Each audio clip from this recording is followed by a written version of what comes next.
I see a lot of women kind of sacrificing themselves on the altar of motherhood a little bit. And I kind of wish they didn't. They don't need to. A lot of dads are more capable than people let them be.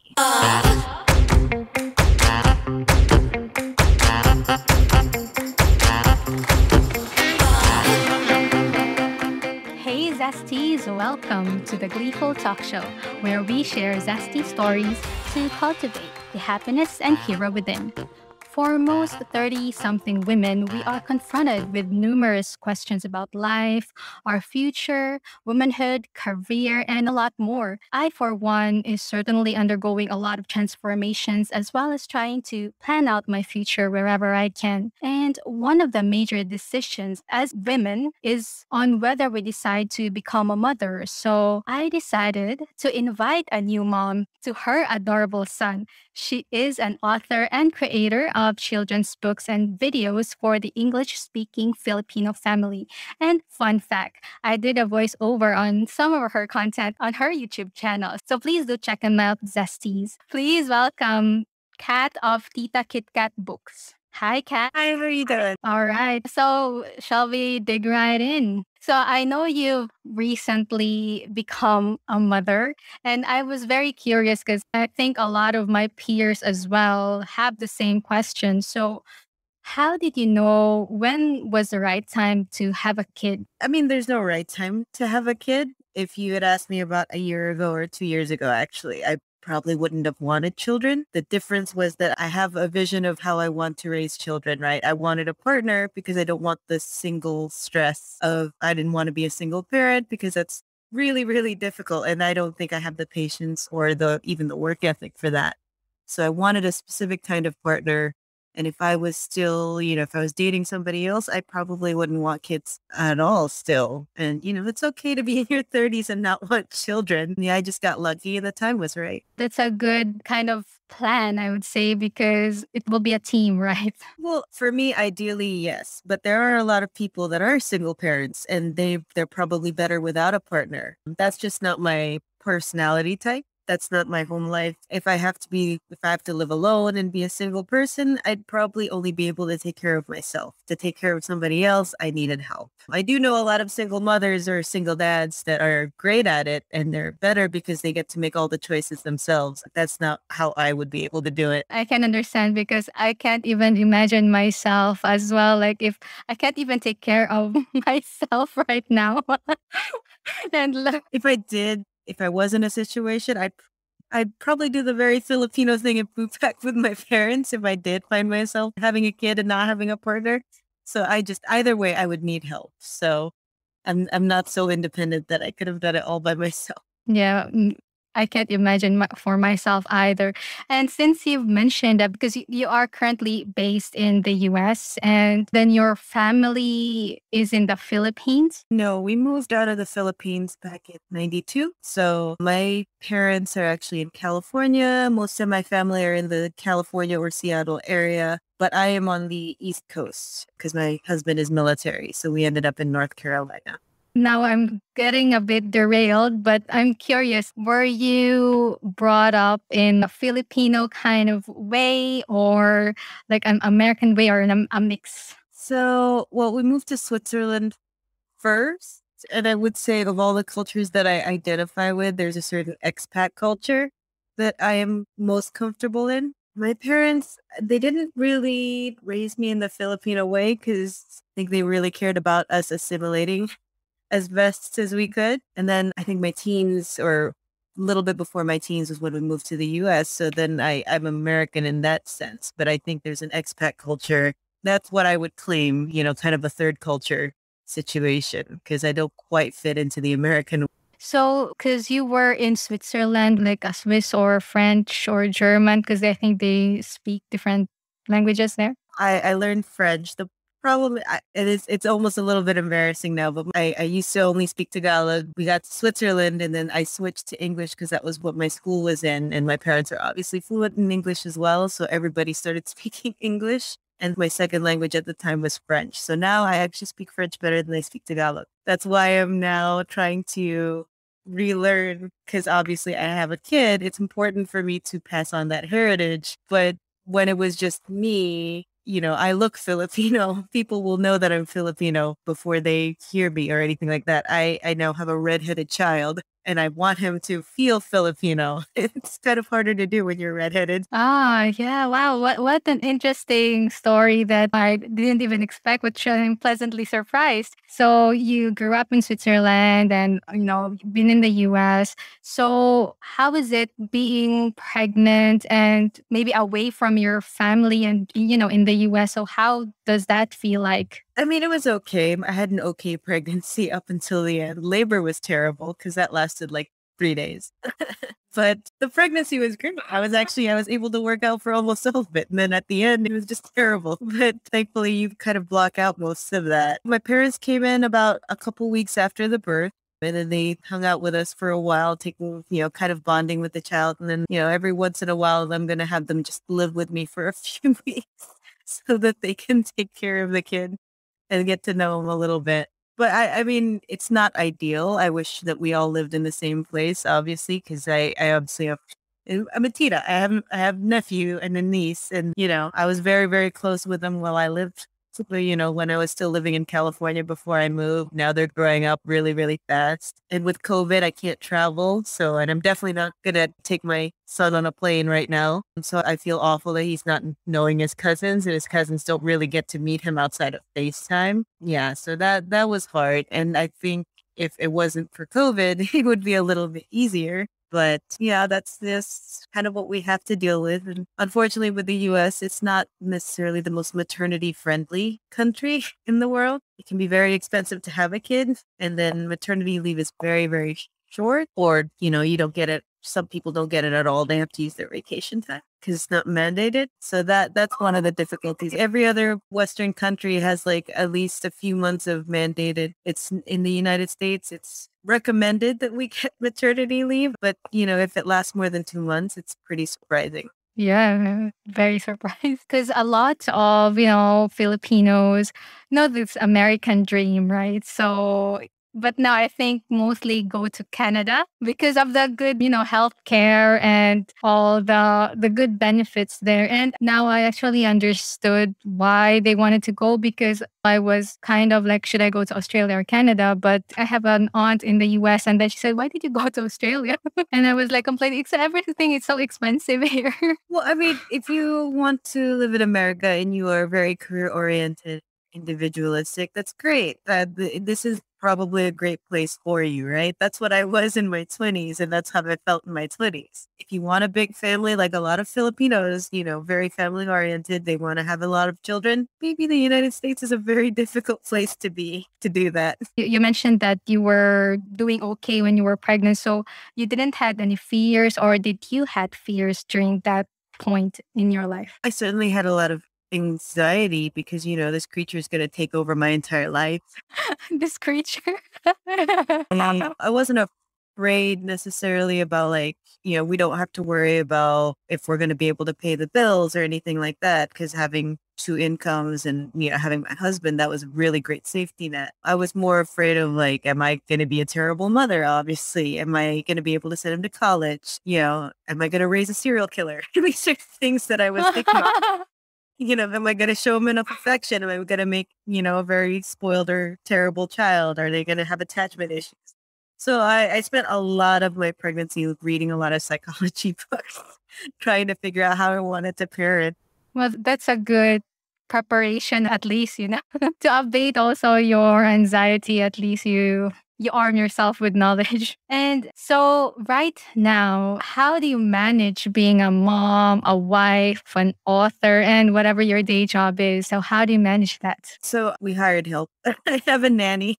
So I actually work from home full time. I'm an insurance representative. So what I do is I'm on the phones or I'm on the computer most of the day. I get breaks and I have a lunch. So during my break and my lunch, I take my child so I can feed him and, just hold him for a little bit because I find that's really kind of soothing for me. And then, yeah, as soon as I'm done with work, I get off the phones and I get off the computer and then I have my child the rest of the day. My husband comes home. We do the bedtime routine. And then once he's in bed, which is usually around 7:30 or 8 o'clock, I kind of sneak out, and then I will try to draw, or I'll try to write something, or try to finish the book. Sometimes it doesn't happen because it's the very last thing in the day, and sometimes I just choose to go to sleep.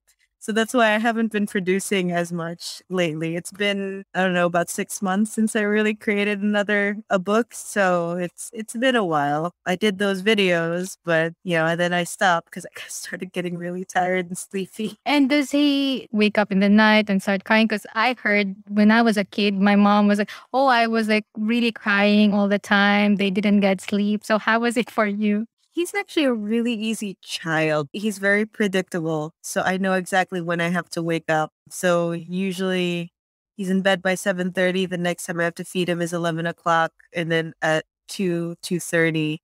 And then he wakes up fully at around 6. So if I can just get myself to sleep, it's actually pretty manageable. The problem is, of course, if I have trouble getting to sleep, then I'm not going to feel very rested. It's just because I'm dreading waking up in like 2.5 hours and I'm staring at the ceiling. And, you can sometimes end up in a spiral of anxiety because I'm just worried about being able to get sleep so I can work the next day. And so you mentioned also about the maternity leave. So did you use your annual leave, or how did it work for you? No, the last part of my pregnancy, I just chose to kind of be unemployed because my last job, I knew I couldn't do it with a child because there was so much traveling involved. I was doing photography for, this company that makes yearbooks.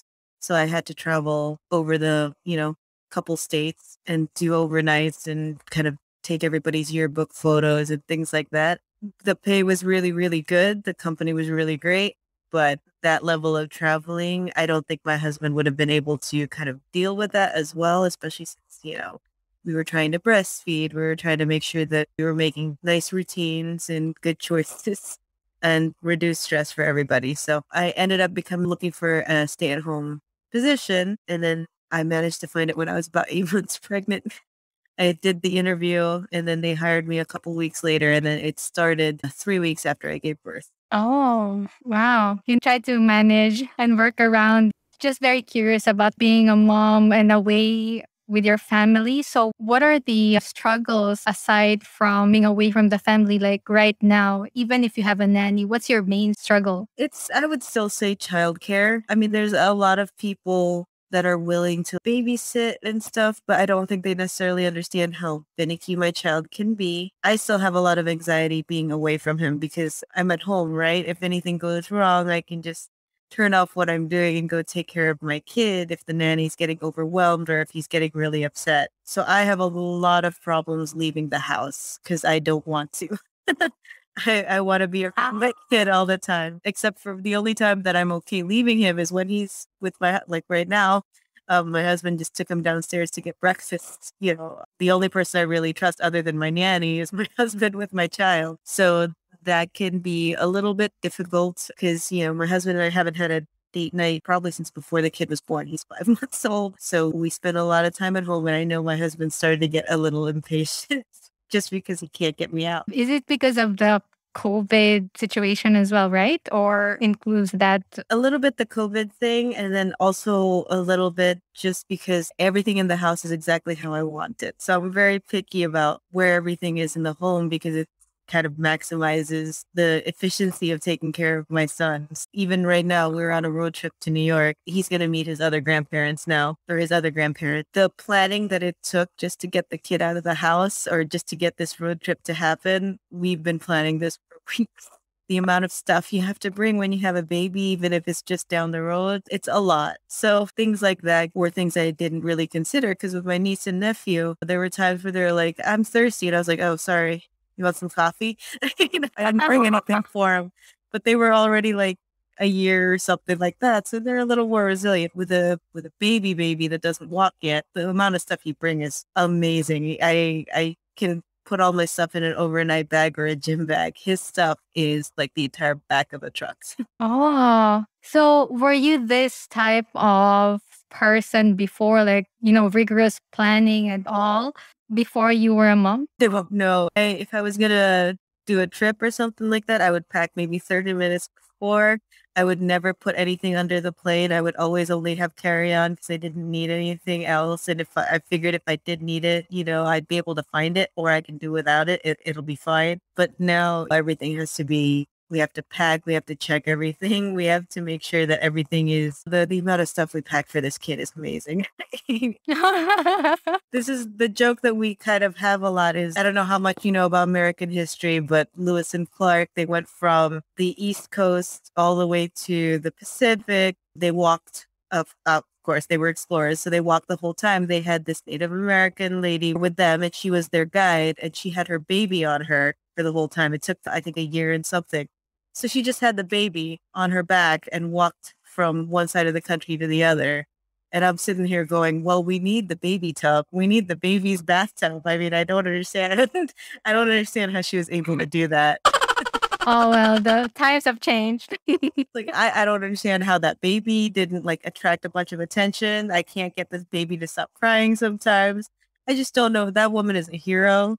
And every time I feel like I'm being a bad mom because I've forgotten something or I forgot his favorite blanket, I'm like, I don't understand how the pioneer women did this with their babies. Oh, that's an interesting story because I'm not very versed with American history, or even history for that matter. I easily forget. So we talked about the struggles. And of course, I guess motherhood changes you. That's what I always hear about women. But because I am not a mother yet, like it doesn't still inculcated in my system. So hearing your story, it does. Yeah, I mean, even my husband, we were risk takers. One of the things we used to do together was go skydiving because we're both licensed skydivers. And now we stopped. Obviously, I stopped when I was pregnant. When I was pregnant, I thought about going skydiving because there's technically nothing against the rules between, the women have done it. Other women have managed Oh, to. really? Yeah, you can skydive while pregnant. It's just not necessarily recommended. Because if you skydive correctly, there's very little impact when you hit the ground, right? You just basically you just step down. But if you crash, obviously it's a hard crash. But now we're talking about what we're gonna do. Are we gonna go back to things like surfing and skydiving? And we both used to love those things. Now we're like, oh, it's really risky. We don't want to get hurt. If we get hurt, what's gonna happen to the kid? So that changed. Then I don't think it didn't really change even when I was pregnant. I was just mad that I couldn't do these things. And then when the kid came out, all of a sudden it was like, oh no, we have to, this is like what we do now. We're parents. So that was a huge difference. We're still trying to figure out, is it okay for me to go skydiving? Will I be comfortable going skydiving? We're not comfortable surfing just because apparently that's riskier for us. We hurt ourselves a lot more doing that than we did skydiving. You hurt yourself more in the surfing rather than skydiving. Yeah. Oh, yeah. There's definitely a lot more unpredictability when it comes to ocean waves than it does from, the air. And before you decided to become a mom or get pregnant, did you had like any other apprehensions like, oh, I can't do this thing anymore if I will be a mom or anything like that? Or you were like full 100% in? Once the reason I didn't have a kid before was because if I wanted to buy a plane ticket and go to Rome or something like that, then I could back in the day. Obviously, you can't do that anymore because it takes 2 weeks of planning for a 1-day trip. So I would say that because I'm now in my mid-30s, I don't have much of a bucket list anymore. I've done most of the things I've wanted to do.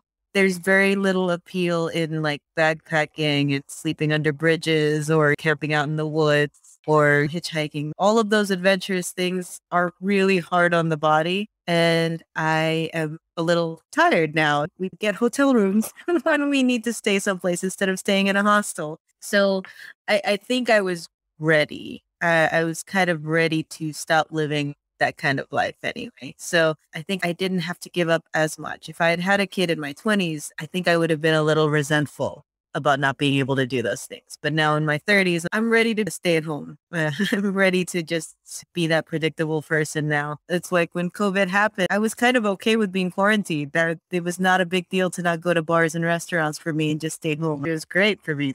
fewer social occasions, because social occasions could, at this point, they make me a little bit anxious. Yes.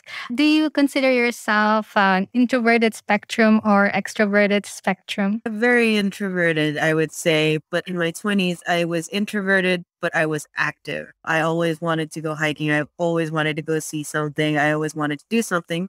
And often I would do it alone because I didn't want the pressure of having to make conversation while I was doing it. But now there's just not that much that I want to do anymore. And whether or not I go see a sunset right now, it's like, it's okay. It's fine. I'm okay. I'll sleep. Hi there, Zesty. Enjoying the conversation? Please don't forget to subscribe and rate this podcast on Apple Podcasts, Spotify, Podchaser, or wherever you listen to your pods. You can also follow the show on Instagram and YouTube, where I share clips and highlights of the episode. If you want me to stay caffeinated, you may also buy me a coffee or two. Just head down to the episode notes to find out how. Now, back to the regular program. Oh, nice. And what is your advice for people or women that are having some kind of hesitations, whether they want to become a mom or not? I would say if you're still hesitating, then keep thinking about it. If you have those kinds of choices, obviously not every woman gets that kind of choice. Sometimes things happen, plans change. But I would say, at least I did. We felt that it was right. My husband and I have known each other for little over 10 years. We've been friends for most of that. And then there was just one moment we were hanging out and we realized that it was time for us to settle down. And then we have no regrets about it, even though it's been a huge lifestyle change. So if you're still hesitant, keep thinking about it. It's okay. It's okay to delay it. Really visualize how you want to raise kids, because I'm in a lot of mom groups, of course. And one of the things that a lot of women talk about is that they didn't realize how the chores were going to be divided, that they're raising their kid and also doing all the house chores. That's a terrible situation to be in. So, even before we had the kid, my husband and I discussed it, since I have to do more with the kid, at least early on, he's doing more of the chores in the house. He's the one keeping the house clean most of the time. He's the one cooking dinner, because we're both full-time workers. It's just splitting up workload is one of the big things that I wish everybody would talk to their spouses about a lot more, because I feel like that is a huge thing that causes people to have a rift in their marriage after a kid. A lot of people say that their marriages get worse after having a kid. And me and my husband, that actually, no, we're doing really good. I'd say we're more solid after having a kid, because we're working together on this little project all the time. We have to continue to check in with each other all the time because of this kid. So these are just things that I wish people would talk about to their partners, instead of just, it's not just about the little bundle of joy, it's about the process as well. I wish people would talk about the process of raising a kid as well, and talk about, do you prioritize school zones versus cost of living? Do you prioritize your job over school zones? That kind of stuff, and hope that everybody's on the same page so you argue less, I guess. That's a very insightful advice. And yeah, I love it because, yeah, the chores, yes. It's such a huge, people don't think about it because they think it's just not a big deal. But when the kid is crying and they're inconsolable, because it happens a lot, is doing the dishes while your husband is doing something else, or like relaxing or watching something, is that going to break you? Is that going to break you for that moment? Because it might, and I see a lot of women really going kind of crazy, and they're not crazy people. They're just been pushed so far. Their husband might be playing video games after work instead of taking care of their kids. Is that going to be something that breaks you in your marriage? And it might. This is why my husband comes home. First thing he does is he takes the kid away from me so that he can hang out. And then our alone time is after the kid goes to bed, and we much discuss what we think is equal and what we don't think is equal. We're going to see a lot of women kind of sacrificing themselves on the altar of motherhood a little bit. And I kind of wish they didn't. They don't need to. A lot of men are more capable or a lot of dads are more capable than people let them be. Yeah, I like your take on that. And it's because maybe, there's this thinking about women that we are strong, we can do everything, but, we can do everything. But yes, we can. But why would you want to? If something were to happen to my husband, then yes, I would deal with it. And it would be a completely different situation, but he's fully capable right now. he has the time, he has the stability to do these things. Why wouldn't you ask them to do it if they're your partner? Instead, why don't, a lot of women treat their husbands like children around the house, like they can't do dishes, they can't do laundry, things like that. But then you'll look at maybe your 10-year-old and you'll expect them to put away their dishes. Why don't you expect the same from your husband? Or why don't you expect your husband to take responsibility in the house the same way you do? Yeah, exactly. Yes. What do you think is the best advice your parents gave you during your pregnancy or motherhood in general? Oh, ooh, I don't know.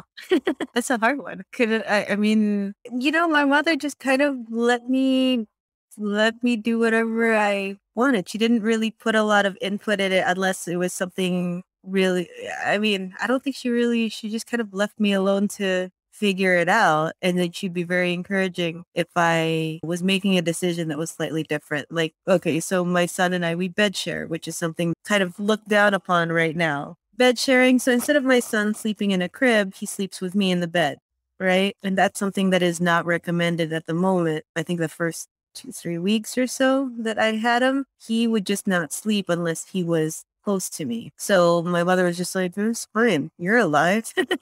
And I slept with my mother apparently for like the first year and something, year and a half, where I always slept with somebody, if not my parents, my sisters. I was always sharing the bed with somebody because facilities. We had like 3 people to a room. And she's like, "You're fine. You're okay." I mean, it's gonna be okay if you do that. There were a lot of times where my mother's advice was just, you need to stop caring, because there was a lot of pressure to exclusively breastfeed, and there was a time when I couldn't. And she was like, "You're fine. You had formula too. It's okay." There's a lot of man-made, or at least human-made, I guess, pressure on mothers. And my mother is very, very good at not caring about it. She doesn't care about this like societal expectations of what a perfect mother, especially with mommy blogs and things like that. Those things are just terrible, terrible places to be. So it's like all these moms want to be the perfect mom, and they want to only breastfeed, and they want to be natural. And my mother's like, "Don't. It's not worth it. It's not worth it to care. You're probably gonna be fine." Ah, yeah, that's good. Because, yeah, social media as well, like romanticizing, I guess, motherhood sometimes too much. I think that's why my mother's a little bit of a rock star. She just never cared what other people thought. So she's very, very good about just like, "Yeah, okay, it's nice to know, but I don't care. It's not gonna work for me, so bye." That's good. And I think you mentioned earlier, but what are your plans on, teaching your little one on aspects of our heritage? So part of the reason my son has a nanny instead of going to daycare is because I do intend for my kid to learn Tagalog. I want him to have Tagalog lessons. Just through Tita Kit Kat, I've had a lot of contact with some educators. They do online classes for kids and families and things like that. So I do want him to be a multilingual kid. I can't teach him Tagalog because I'm terrible at it. In fact, I can't even teach him French because I probably make a lot of mistakes now. So I do want him to learn languages early on. I do want him to understand his heritage. My intent is for him to call me Nana when he's growing up. And then I do intend for him to, well, I guess I have to learn how to cook, but I want him to know Filipino food. I want him to know his that side of his family because they're very involved. But at least when I was growing up, there weren't a lot of Tagalog lessons online. There weren't a lot of resources for that. You couldn't buy books at the library teaching you Tagalog at the time. And now you can. So it's kind of why I have Tita Kit Kat in the first place, was because I was trying to find books for my nephew, and there weren't that many. There were books that would teach him like 24 words in Tagalog, and then that was it. It's like there was nowhere to go after that. There were no like videos, no songs, nothing that was really available for him to learn kind of at that kid level. So that's why I started doing the Tita Kit Kat, and then there's apparently a lot of other people doing the same thing, which I think is great, because then the more ways that a child can learn, the better, the more likely they are to retain it. So I do want him to know about his culture. I do want him to understand, kind of that pre-colonial, especially the pre-colonial culture. I want him to understand Filipino mythology as much as he knows, Greek and Roman mythology, which I didn't necessarily have. In fact, I'm still learning a lot about Filipino pre-colonial mythology. I could probably recite a lot of things about Camelot and Greek gods and, Roman gods, but I had no idea about like the creation myths from the Philippines. I didn't know that until after my son was born. And now it's becoming a little more mainstream. So I'm kind of grateful about that. So I really hope that he gets into that. And I'm trying to kind of there's a short window of time when your child loves everything that you love, right? And then they will listen to everything that you say. And in that window, I do intend for him to know a lot about his culture. Yeah. Try to, feed everything you want to feed him as long as, Just get it in there in the early stages before things like school and the outside world start influencing him. Just really turn my little redheaded child into a proud Filipino during that time frame. And thankfully, my husband, obviously where he gets the red hair from, is Irish. Is actually really supportive of the Filipino culture, at least me teaching Filipino culture. The videos that you did the voices for, he's watched them several times. He now knows Tagalog words. He likes to use them at work because he works with Filipinos, and he likes to show off that he's learned these things. So it's kind of turning into a family thing. So if I learn Tagalog, my husband's going to try to learn it too, of course, because he's always up for learning a new language. So we're hoping that there's going to be a point where we kind of have a much more multilingual family. Yeah, that's what I noticed as well. 'Cause, my husband is Hungarian and he picks up my Cebuano words when I have like video call with my mom, and he tries to talk it to my friends. Yeah, I mean, it's nice to be with someone who's multilingual, right? Because they do try. They're not embarrassed about their accents. They're not embarrassed to try new things. If they learn it well enough, they'd be totally fine having that be the language at home. So, because they know that it doesn't, preclude you from learning other languages. And my husband actually knows more languages than I do. Oh, how many, if I may ask? And so he speaks Spanish, he speaks French, and then at one point or another, I believe, he speaks German. And then at one point or another, I think he used to know Serbo-Croatian, but I think he only retains like the German and the French now. Oh, that's awesome. Yeah, because like if you don't speak it on a day-to-day basis, sometimes you tend to forget. And what language do you plan to speak in the household? So the language, unfortunately, my husband and I, other than English, only have the one common language, which is French. So we can speak French to each other, but we don't feel confident teaching that. So we're hoping that we can find a nanny that maybe a Quebecois or something like that, a nanny who speaks French fluently, because we speak French like people that learned it as a second language. We use a lot of like crutch phrases that aren't necessarily correct. Anybody who heard us speak French, they'd be like, "Oh, you speak French, but you also were not native." So we do want to teach him French, and we also definitely want to teach him Tagalog. My husband is hoping that we can get that going in the house once, he's 6 months. He doesn't speak yet, but my husband does want my parents to come hang out in the house. He likes it when my parents are in the house, and he wants to encourage them to speak only Tagalog to the kids so that he has that relationship where he is forced to speak Tagalog. But we'll see how that goes. It's just so easy to switch to English for everybody involved that I don't know if that's going to work out. I know my sister tried to do that with her kids, but English is just so easy to resort to when it's the common language. Yeah, but that's very exciting. It's very exciting. And before we wrap up, so I have like some little fun questions.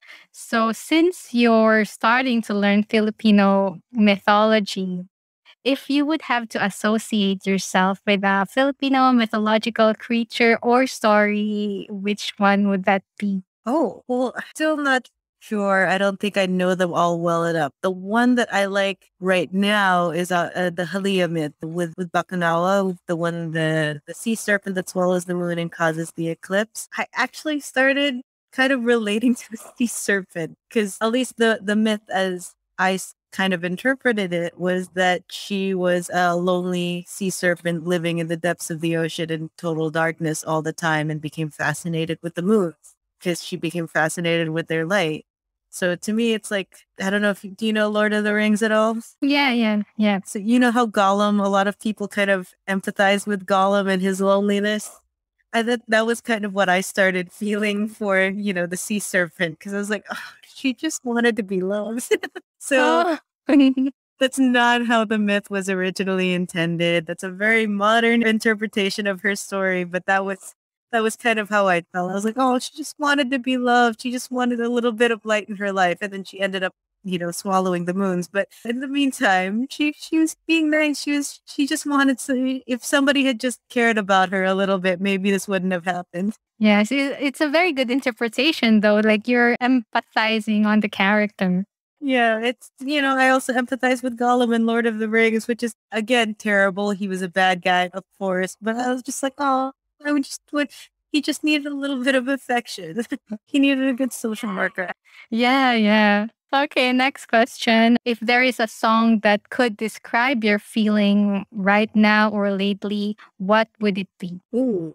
So the song that at least I sing it to my son a lot. It was Ariel Rivera and Lea Salonga when they did Nandito Ko. So that is a song that I sing to my kid all the time. And apparently I listened to it a lot while I was pregnant too. And it's his song now. He's out like a light bulb every time he starts hearing the refrain. So I would say probably that one. Oh, oh, nice, nice. So, yeah, please invite our Zesties to go to your channel or your books. Right. So yeah, I have titakitkat.com, and my intent with Tita KitKat is to basically create multimedia to help teach kids about their culture. I don't focus on the Tagalog language because a lot of us, it turns out, don't really speak Tagalog all that well, but it is about the Filipino culture mostly in English, to teach them about their history and their mythology, Filipino national heroes, and all of that. All of these resources are for English speaking families. And of course, there are resources on my website as well if you do want to focus on language, but I'm trying to focus more on things that are cultural, historical, mythological, the things that you don't necessarily get from just trying to learn the language itself. So storytelling is a big focus that I'm trying to have online. And it is targeted towards younger children, so probably 8 and under. And I try to have a lot of resources for Filipino parents as I go along. Though of course I'm still learning myself. So as I learn more, I share. Thank you, Kat, for your time here at the show. And we're looking forward to your next upcoming content. Thank you so much. Thank you. Hey, Zesty, what do you think of this episode? I'd be very happy to hear from you. You may send your feedback to gleefultalkshow@gmail.com or rate us on the podcasting platform of your choice. Comment or tag us on Gleeful Talk Show social media. See ya!